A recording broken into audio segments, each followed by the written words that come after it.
పడకుంటే మంచిది. అబ్బాయి పోయిండు ఏమన్నారు వాళ్ళు చెప్పిరా ఈ అబ్బాయి మా అమ్మాయి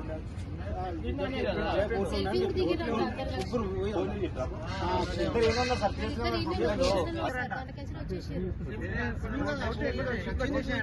బోట్లు వచ్చేసినాయి. ఇప్పుడే బోట్లు వచ్చేసినాయి కదా సేఫ్టీ. అక్కడ ఫైర్ అయినప్పుడు ఇమీడియట్లీ బోట్లు పోయినట్టు అది ఏదో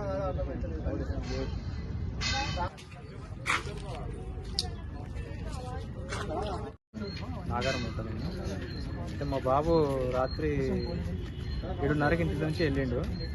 చెప్పలే ఇటు వస్తున్నాను కూడా చెప్పలే. తర్వాత 8:30కి వాళ్ళ మమ్మీ ఫోన్ చేస్తే ట్యాంక్ బండ్ దగ్గర ఉన్నా అని చెప్పిండు. సరే తప్పును వచ్చేసాయని చెప్పింది వాళ్ళ మమ్మీ.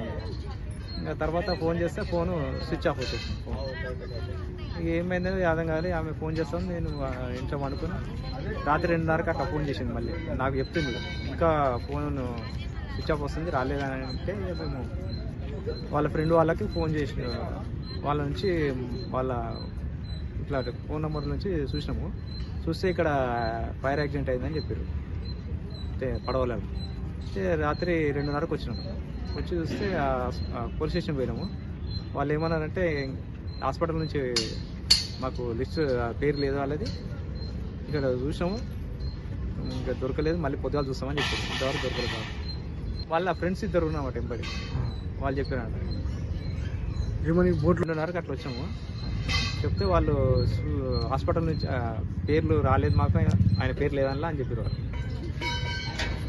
చెప్పు అది మా బాబు తప్పేంటండి. రాత్రి ఇక్కడ వచ్చి ఇంతవరకు అజయ్ ఇంతవరకు ప్రభుత్వం నుంచి ఏమి చర్యలు తీసుకోలేదు. ఏమి మంత్రి గారు మన కిషన్ రెడ్డి గారు ఇంతవరకు కూడా స్పందించలేదండి. దీని గురించి స్పందించాలని కోరుకుంటున్నాను. 7 గంటలకు చేసిర్రట. అయితే ఫస్ట్ నాకేం చెప్పలేదండి. ఏడికి పోతున్నా ఏం చెప్పలేడు. అయితే బండి కావాలని అంటే మేము ఈసీఎల్ ఉంటే బండి కావాలి నేను బయటికి పోయేది ఉందని అంటే మేము దబ్బును వచ్చినాం ఇద్దరం కలిసి. రాగానే వెళ్ళిండు అంతే. 8:30కేమో నేను ఫోన్ చేస్తే ట్యాంక్ బండ్ కాడున్నా వస్తా లేట్ అవుతుందని అన్నాడు. లేట్ అవుతుంది అంటే 10:30కు ఫోన్ చేసిన స్విచ్ ఆఫే వచ్చింది. 10:30, 11 గంటలకు, 1 గంటకు. 2:30కు తెలిసింది నాకు. వాళ్ళ ఫ్రెండ్స్లో ఒక ఆయన ఫోన్ చేసిండు. ఫ్రెండ్స్ అన్నారు ఇట్లా బోట్లో పోయారట, పేలిపోయిందంట 9కో 10కో అని అన్నారు. 9 గంటలకు 10 గంటలకు. నాకు తెలియదు ఇక్కడికి వచ్చింది అసలే. మళ్ళా ఇట్లనే ఎంతసేపు రాత్రి 1 గంట 2 గంటల నుంచి ఉన్నాం మేము ఇక్కడ. ఇంకెంతసేపు దేవులాడిపిస్తే అసలు వచ్చిన వాళ్ళు లేరు, దేవులాడిపించిన వాళ్ళు లేరు. మరి ఎట్లా మరి మా పరిస్థితి ఏం కావాలి? ఇట్లనే కూర్చోవాలా? పిల్లగాడు మాకు ఎట్లా దొరకాలి? మేము ఎట్లా దేవులాడుకోవాలి